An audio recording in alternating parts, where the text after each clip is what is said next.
ભાવનગરની સિવિલ હોસ્પિટલમાં નીરજ વ્યાસ નામના યુવકનો મોતનો મામલો. મૃતકના પરિવારજનોના આક્ષેપ બાદ આરોગ્ય વિભાગે તપાસના આદેશ આપ્યા છે.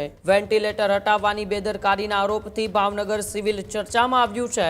આ બાબતની સઘન તપાસ અત્યારે શરૂ છે. કાલે પણ મીટિંગ થઈ ગઈ, આજે પણ નિવેદન માટે બધાને બોલાવેલા છે. ઈચ એન્ડ એવરી પર્સન જે કોઈ ત્યાં આગળ હાજર હતું અને આ વિભાગમાં જે કોઈ કામ કરે છે એના પ્રોટોકોલથી લઈ અને બધી બાબતની તપાસ કરવામાં આવે છે. પેશન્ટ છે સિરિયસ હતું, એ બાબતે ન્યુરોસર્જન અહીંયા જે છે ડૉક્ટર તેમજ સર્જરીમાં જે છે અમે પેશન્ટના સગાઓને એ જે દાખલ હતા એ દરમિયાન જાણકારી આપી હતી. વિરુદ્ધ પગલાં લેવામાં આવ્યું છે કે વિભાગ દ્વારા એ જે બે જુનિયર ડૉક્ટરો છે એને કામથી અળગા રાખવામાં આવેલા છે.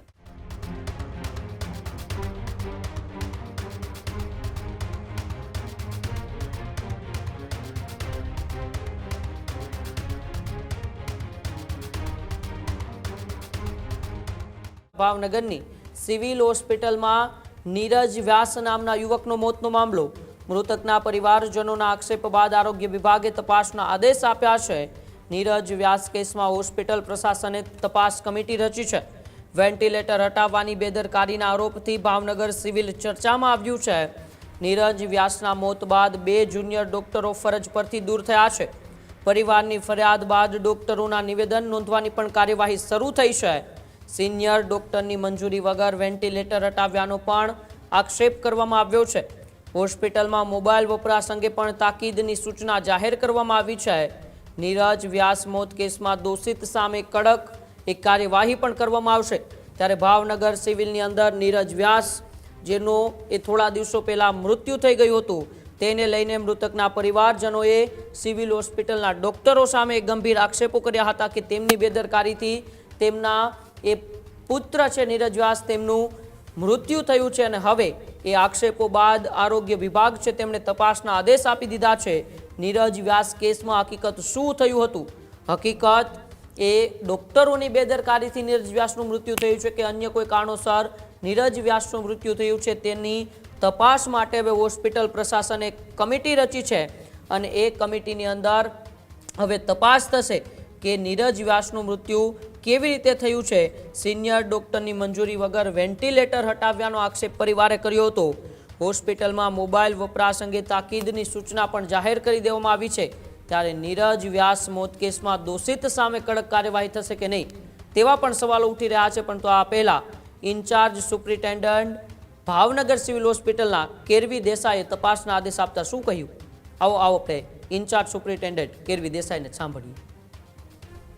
હા, આ બાબતની સઘન તપાસ અત્યારે શરૂ છે. કાલે પણ મીટિંગ થઈ ગઈ, આજે પણ નિવેદન માટે બધાને બોલાવેલા છે. અને ઈચ એન્ડ એવરી પર્સન જે કોઈ ત્યાં આગળ હાજર હતું અને આ વિભાગમાં જે કોઈ કામ કરે છે એના પ્રોટોકોલથી લઈ અને બધી બાબતની તપાસ કરવામાં આવે છે. એટલે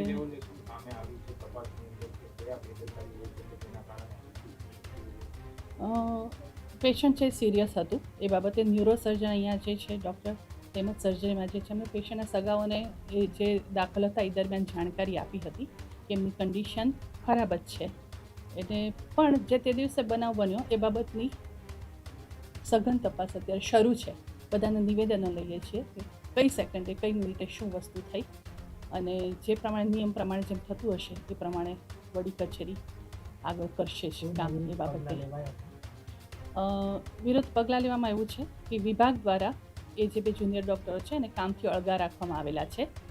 પણ તપાસ એ લોકો સામે પણ ચાલે છે. એટલે તપાસ કમિટીનો રિપોર્ટ આવીએ જેની સામે જરૂરી હશે એ પ્રમાણે પગલાં લેવામાં આવશે.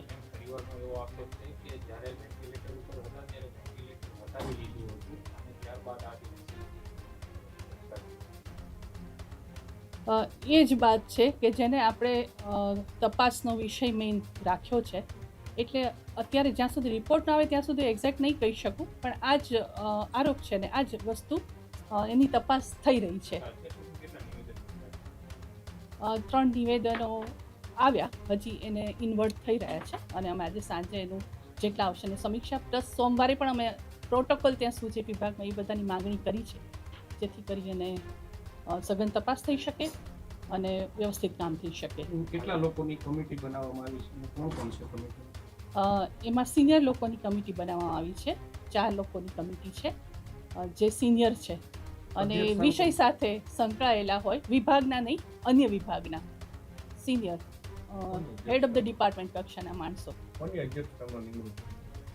હું તમને રિપોર્ટ આવીએ તમને તપાસ કમિટીની જો નામ આપું તો વધારે સારું રહેશે. એમાં છુપાવવાનું કાંઈ નથી, પણ એ વધારે યોગ્ય રહેશે.